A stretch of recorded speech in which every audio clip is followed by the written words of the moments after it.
So I welcome all the speakers now for the next session. S01 IHES in focus. What can we learn from IHES programs? And that is all the DAAD team, and I can see all you are there and the mics are on. So without further ado, I pass over to you and ask you to share your screen, please. Thank you very much, and good luck with your session. Thank you, Uwe. Good morning, everybody. So I would like to welcome you to our first session. During this morning's opening session, you probably met our Secretary General, Mrs. Dorothea Rüland, and so you already know that DAAD is a national agency based in Germany, running a great number of programs which are enhancing mobility, international exchange, joint curricula, and capacity building around the world. This session is run by four of us, four DAAD colleagues, including myself. I am Christiane Schmeken, Director Strategy at DAAD, and it is my pleasure to chair this session. We have very little time, so this is going to be a tight schedule. In the next 15 minutes, we will present to you 3 cases of how DAAD brings together internationalization and social responsibility within its programs. My colleague Beate Körner will make the start.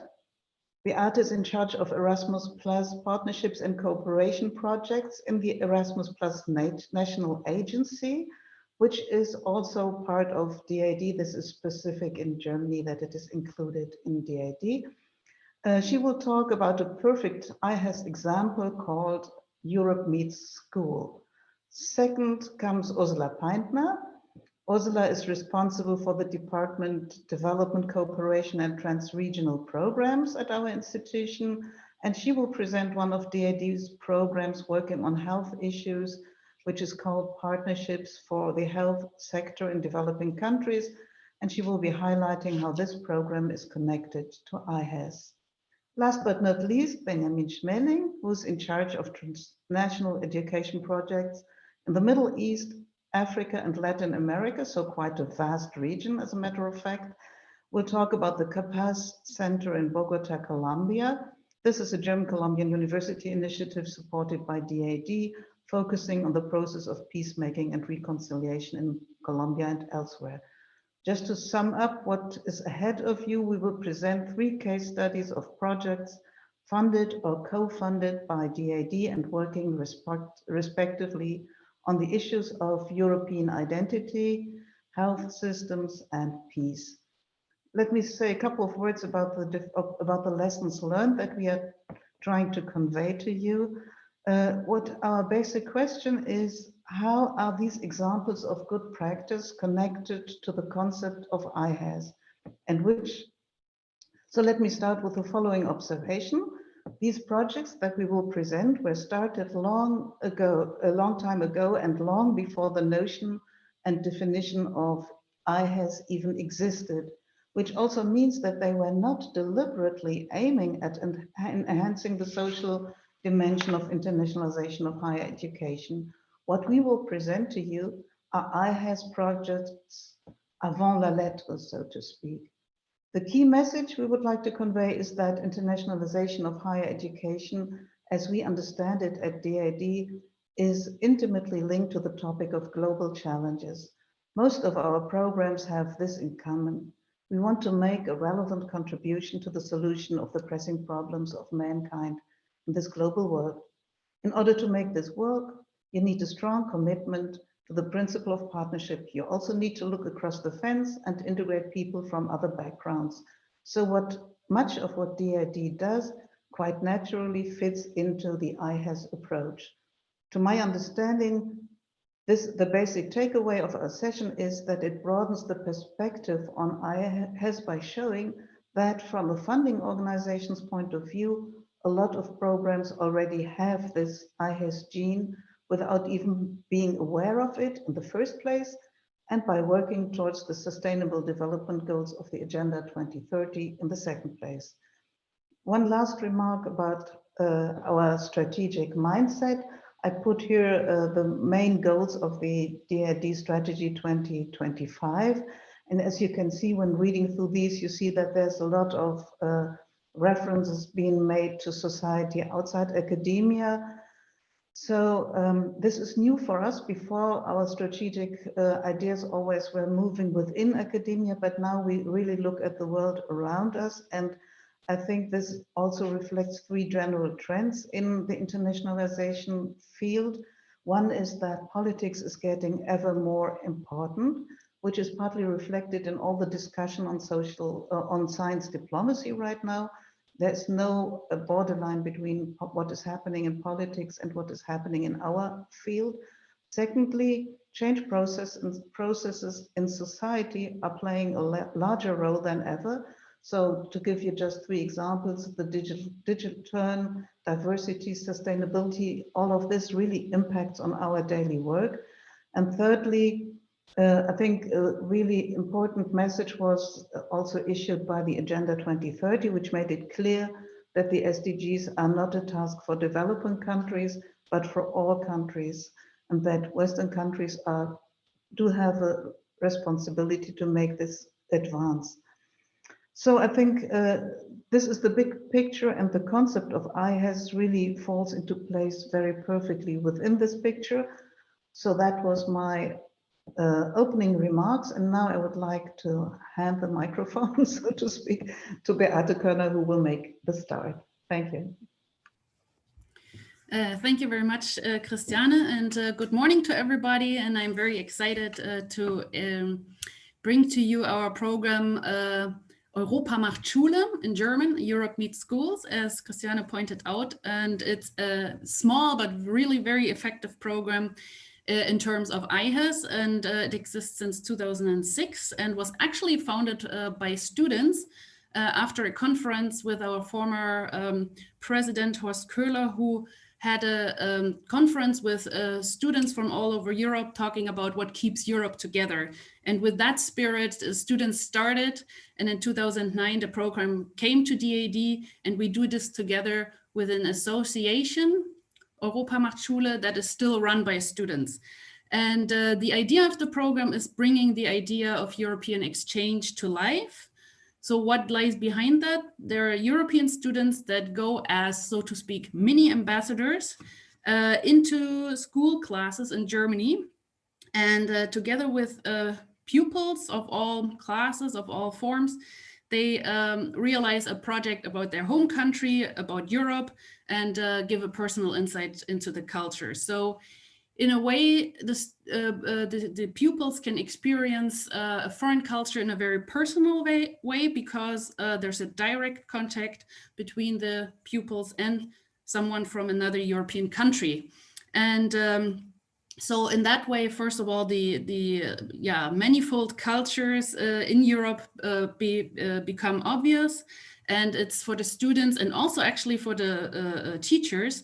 It's a concrete access to the topic Europe, where they actually meet somebody already at a very early age, so to say. And with this, of course, you can increase the knowledge about other cultures in Europe. You can reduce the prejudices and you learn about different views, different ways of living, tolerance, all of that in an intercultural context. And Europa macht Schule also brings the European values, so to say, into the limelight. And if we look at the impact for society, who do we reach? First of all, of course, the school children, and there are many. You will see in a moment some of the numbers. We reach the teachers, which are also, of course, multipliers for this kind of project or European values. And of course, we also reach the parents, because after each project in a school, they will have a joint, so to say, final event where they all come together and present their projects. And of course, that way also you can kind of, with a little project like this, strengthen European civil society and in a way also foster the democratic culture in Europe. And without me saying much more, I would like to show you a little video that we did, because the different impacts are very well described here in our video. So please have a look yourselves.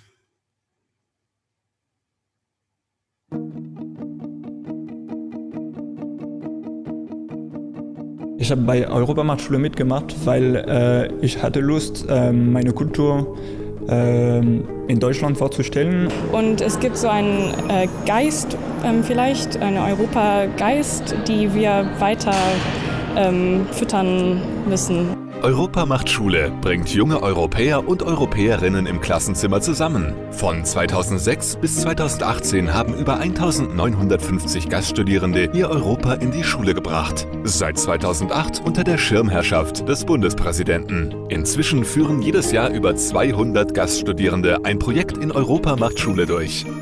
Für mich ist das Wichtigste bei dieser Begegnung, dass sie in einer Zeit, wo sie noch neugierig sind, die Angst vor dem anderen verlieren. Ich merke einfach in meinem Bekanntenkreis, in meinem Alter, dass unglaublich viel Angst da ist, wenn jemand anders ist, aus einer anderen Kultur kommt. Und ich möchte diese Chance nutzen, die diese Kinder noch haben. Innerhalb der ersten 12 Jahre wurden die Gedanken des europäischen Austauschs in mehr als 1850 Schulprojekten lebendig. Diese vergrößerten das Wissen über andere Kulturen und warben für europäische Mobilität bei über 46.500 Schülerinnen und Schülern. Jedes Jahr nehmen rund 6.000 Schülerinnen und Schüler an über 200 Projekten teil. Aber ebenso leistet Europa macht Schule einen Beitrag für einen erfolgreichen Aufenthalt der Gaststudierenden in Deutschland. Das Programm wird auf ehrenamtlicher Basis bundesweit an vielen Hochschulstandorten organisiert. Die Standorte werden vom Verein Europa macht Schule e.V. als Träger unterstützt. Die Programmkoordination erfolgt durch den DAAD. An der Organisation bei Europa macht Schule macht mir vor allem Spaß, dass man mit internationalen Studenten, die nach Deutschland kommen, in Kontakt kommt, dass man Freundschaften knüpfen kann, dass man diese interkulturelle Komponente eben hat, ohne unbedingt aktiv in die Projekte eingebunden zu sein, aber eben dieses Rahmenprogramm mit Leiten steuern kann. Das macht Spaß. Jedes Jahr entstehen so über 200 Projekte in Schulen, die nach Abschluss präsentiert werden. So wirkt Europa macht Schule weit über die Grenzen des Klassenzimmers hinaus und hat bereits zahlreiche Auszeichnungen erhalten. Diese Erweiterung des Horizontes sozusagen, das tut den Schülern gut. Das Programm Europa macht Schule finde ich deswegen unglaublich wertvoll, weil es Schülern, die eigentlich nicht die Möglichkeit haben, das Ausland und Europa außerhalb Deutschlands zu erfahren, die Möglichkeit gibt es hier in der Schule zu erleben. Und zwar authentisch. Europa macht Schule. Sei dabei. www.europamachtschule.de. Yes, so I hope this gives you an impression what we are doing with the program. And also one thing I forgot to mention is the fact that, as you heard in the video, that we also strengthen this voluntary work, because all the students, of course, are doing it voluntarily.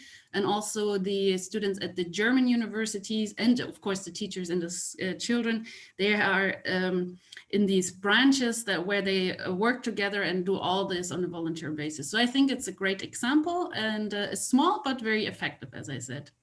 Thank you very much. And if you have any questions, you can also later on join the chat. My colleague Martina will be there to answer all your questions. And with this, I hand over to our next colleague. Yes, that's me, Ursula Peintner. Hello, everyone, dear colleagues. We're moving a bit from Europe to cooperations between the Global North and the Global South, funded by the Ministry for Economic Cooperation and Development. And you might think that development cooperation in higher education has a prefigured societal impact and thus might be considered as a role model for IHES. But as well, you might doubt this, because if the direct and intended impact in a given project in the developing country is limited to the higher education area, how far do we get if we use the IHES definition that was presented by Brandenburg and others? So we stay inside higher education, we don't get into society. And thus, I think that development cooperation does not have this societal value for granted, but we need to do something.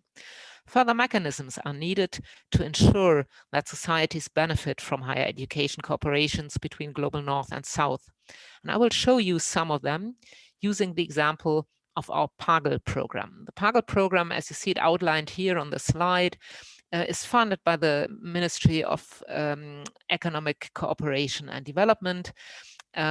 it provides up to 4 years funding by DAAD through BMZ for partnerships between higher education institutions in Germany and in developing countries.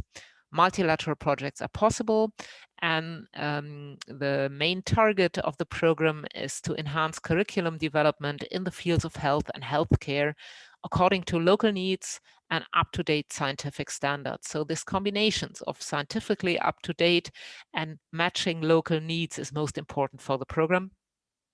But it does offer more. And if you look at the projects, then you find that all those projects that we fund in the PAGL program have IHES mechanisms integrated on the project level, and there are different aspects that need to be considered. One most important aspect is the target group. So if with my target group I stay inside higher education, I don't get the outreach into society that I need. So what we see here is that training courses are offered inside the PAGL projects that address people already working in the health system. So we do not stick to students, but we are with the actual people out there in the hospitals. We have a focus on public service providers, on hospitals in the field of medicine and healthcare. And we see that development and dissemination of research results to strengthen healthcare outside the university, inside the hospitals, is an important factor in those projects. The second part is, or the second aspect is the aspect of the formats that are chosen inside the project. So we are not only on the curriculum level, but what many projects offer is practice-oriented student training. So the students do not stay on this theoretical part inside the curriculum, but they go to the hospitals, they have practice-oriented training, and so the students are trained to have this direct impact on society. And the third and perhaps most important part is the contents of the projects. And I picked out one content that is most important to the healthcare sector, that is reliable data, because handling data and handling big data is becoming more and more important in healthcare and medicine. And so with this topic of data handling, the projects move from the individual training level to the focus on systems, because reliable data are a basis for functioning healthcare systems. So with those three aspects, just to pick out the most important ones, you can see how inside the projects, IHES is an integrated part of the project on all different levels, from content via format to target group. And like this, those projects, each project in itself, but also if you take them as a sum, and if you look at the program, are able to reach societal impact beyond the higher education area. The last food for thought I would like to put on the stage here, which I cannot elaborate on, but which we perhaps might discuss later on in the chat, is how do we move from this project level to a strategic level? So how can we, if we see that those projects have this IHES aspect incorporated avant la lettre, as Christiane Schmeken put it, before even an IHES concept was being developed, how can we move from this basic approach to getting IHES in internationalization on the strategic level of higher education institutions? I think I was quite in time with 5 minutes, and I'd like to hand over the microphone to my colleague Benjamin Schmeling. 2 minutes. Yeah, thank you. Thank you very much. Thank you very much, Ursula.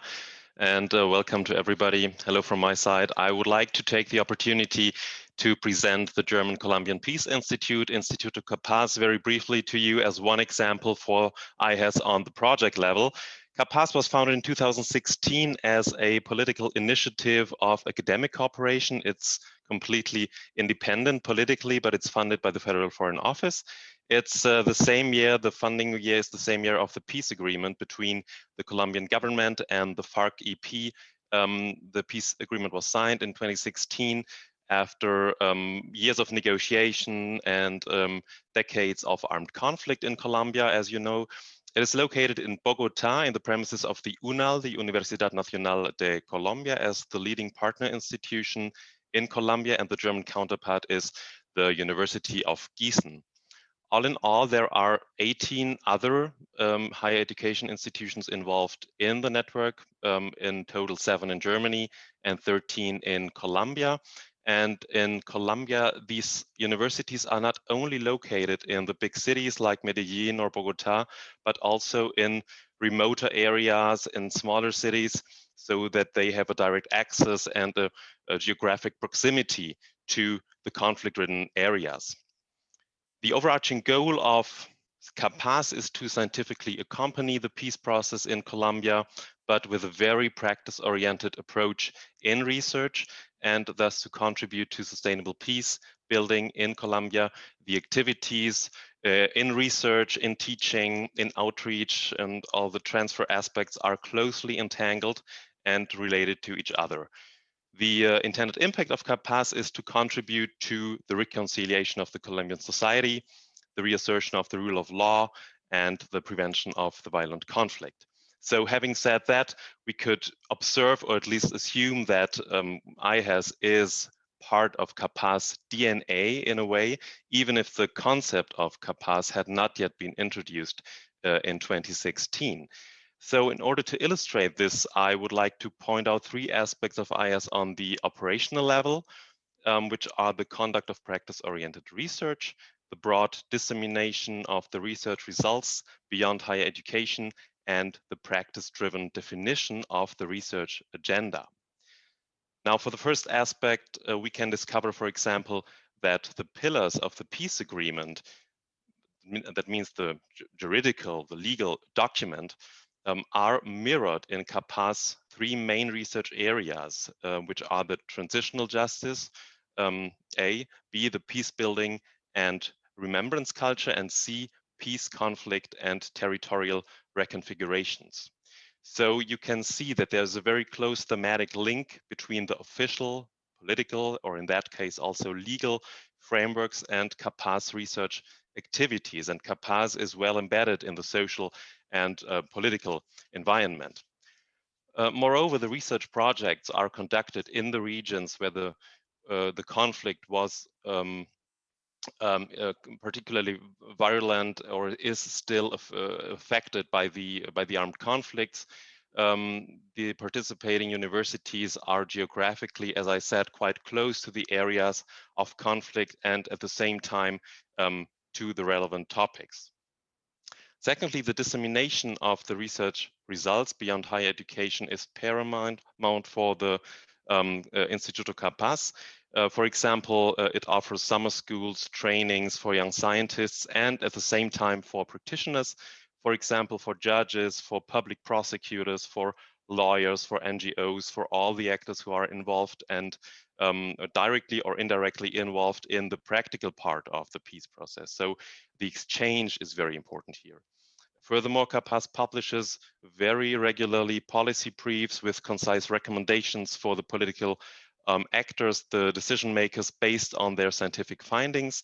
They cooperate with the transitional justice institutions like the Truth Commission, for example, or the Special Jurisdiction for Peace.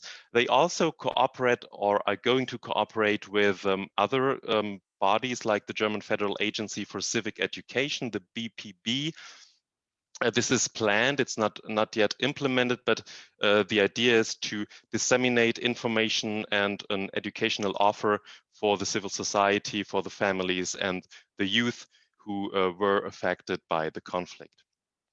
And last but not least, the scientific agenda, as I said, is not only defined by individual research interests, but in close cooperation with the civil society. So this is facilitated, for example, by a high number of explorative studies to identify practice-relevant research topics in law, in social sciences, in psychology. There is a high number of multi-stakeholder events, for example, like summer schools, conferences, which try to involve all the actors and stakeholders, peace activists, NGOs, but also to bring together, if it's possible, for example, the victims and the former guerrilla fighters. So there is, firstly, a high reciprocity between higher education and non-higher education actors. And secondly, and at best, a regular dialogue also among formally conflicting parties. These only three aspects to show you in what way CAPAS has IHES in its core mission. You can find more details on the website I indicated, institutocapas.org, or also contact us, of course. And then I'm looking forward to your questions and the further exchange on that topic. Thank you very much, and I hand over back to Christiane. Thank you, Benjamin. Thank you, everybody. So sorry for being a bit lengthy, but it's not easy to keep this time schedule. So let's see. There's one question which was asked by Babette Berrocal. It's if we want to connect local and international societal stakeholders with teachers, researchers, and students across disciplines to help address global challenges, what would you recommend? How can we achieve scale and sustainability within our universities? Uwe and I already wrote a short answer, but I would maybe like to add that to my understanding, what goes wrong currently is that there's the international office, they are dealing with international affairs, and then there's different other departments like the press and communications department, or also the third mission, the people who are working on third mission, but these people don't talk to each other, they don't understand that they might do things together. And I think if we want to make progress, what we need is new structures at universities, new maybe also new jobs for people who are in charge of assuring that this transfer of knowledge and interest really happens. And because we are convinced of this at DAAD, we developed a plan for a new program. We don't know whether we're going to get money from the ministries for this program, but it would really have the objective of creating these little transfer offices at universities who make sure that there's a flow of ideas and initiatives between these stakeholders. Maybe somebody else would like to, there's more. Yes, the PowerPoints, of course. Ursula, could you please explain more how exactly the students, oh, you already answered that, Ursula, did you? If I get that right. Yes, I answered it in written. And the question was how the students, what exactly they learn to serve society. PAGL is a medical program, so they learn how to be doctors or how to be healthcare specialists, and all experts know all aspects, and this is important.